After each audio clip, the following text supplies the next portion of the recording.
Money save అవ్వాలని చెప్పి money ప్లాంట్కి ఫిల్టర్ వాటర్ పోసినా కూడా పైసలు సేవ్ అవుతలే మన దగ్గర.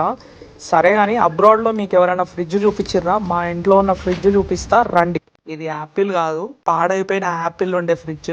ఓపెన్ చేసే మొత్తం అన్ని ప్యాక్ అయి ఉంటుంది, కింద మీద ఎవడెక్కడ ఏం పెడతాడో కూడా అర్థం కాదు. ఫస్ట్ ఇది చూడంగానే మీరు కూడా పెరుగు అనుకున్నారు కదా, నేను కూడా అదే అనుకున్నా. కానీ ఓపెన్ చేసి చూస్తే ఫంగస్ చట్నీ అనమాట. తింటావారా? ఏంటి షాక్ అయ్యావా? దీనికే షాక్ అయితే ఎట్లా మావా? అప్పుడప్పుడు రైస్ కుక్కర్లో పక్కన కాక్రోచ్లు డిచ్ అయ్యి పడుకుంటాయి.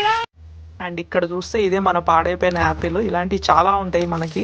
ఈ 2 కేకులు 2 బర్త్డేలు అయిపోయినాయి, ఇంకా కేక్ కూడా ఎవడు తీసి పడేయాలి బయట. అండ్ ఈ జ్యూస్ చూడంగానే మీరు పొద్దున్న దాగి పెట్టారు అనుకుంటారు కదా, ఇది 3 వీక్స్ నుంచి అట్లానే ఉంది. ఎవడు తీసి పడేయడు, మనం పడేద్దాం పదండి. ఏంట్రా మా మీ ఇంట్లో కూడా ఇట్లానే ఉంటుందా ఫ్రిడ్జ్? అండ్ ఈ చిన్న స్పేస్లో కుచ్చి కుచ్చి పెట్టింది ఎవడో అనుకోకండి, అది మనమే. ఇది మన జ్యూసులు. నేనైతే ఈ మధ్య ఈ 2 జ్యూసులు బాగా తాగుతున్నా. దీంతో మనకు చాలా బెనిఫిట్స్ ఉంటాయి. స్కిన్ అండ్ ఐ హెల్త్ పెరుగుతుంది అండ్ ఇమ్యూనిటీ కూడా బూస్ట్ అవుతుంది. గ్రీన్ జ్యూస్లో చాలా మైక్రో న్యూట్రియంట్స్ ఉంటుంది. ఇది మన గట్ హెల్త్ పెంచుతుంది అండ్ డైజెషన్కి బాగా హెల్ప్ చేస్తుంది. ఇట్లా బదులు ఈ జ్యూసులు తాగి హెల్తీ ఉండండి మచ్చా. రైట్, మళ్ళీ బాయ్.